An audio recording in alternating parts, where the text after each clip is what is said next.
And now it's time for our SMX medical update with Dr. Joe McGinley.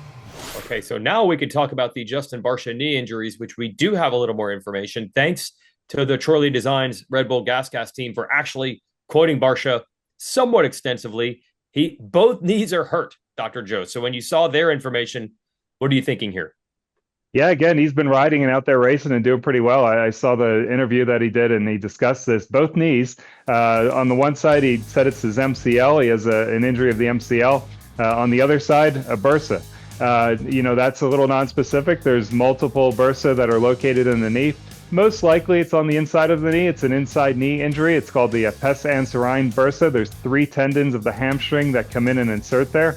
That's most likely what he's referring to. But the fact he's not requiring surgery, that's great news. That means this is more on the lighter side of the injury, and that he's going to do some conservative care and try to get back out there later this season.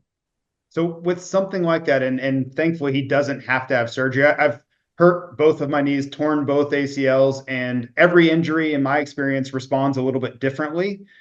Do you think he will see significant improvement by taking a few weeks off and rejoining the series later? Is that going to have a significant difference in performance or pain management or any of those things? Most likely, that's exactly what's going to happen. So an ACL is the main stabilizer of the knee. When that tears, you're in trouble. It's hard to ride out there. That knee doesn't feel safe. It doesn't feel stable. If you put your leg out, you're not really comfortable with it. When you tear your MCL, that's a little bit of a less important ligament on the inside of the knee. Every ligament's important, but on the priority list, that one's a little bit lower. So especially if you have a partial tear of the MCL, a lot of times that will heal on its own and heal up if you give it some rest and take some time off.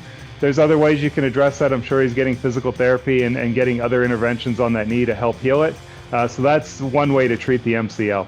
The bursitis, that's like a friction area. So when you have a bursa anywhere, there are fluid-filled areas that allow structures to move smoothly as you're bending the knee, as you're moving.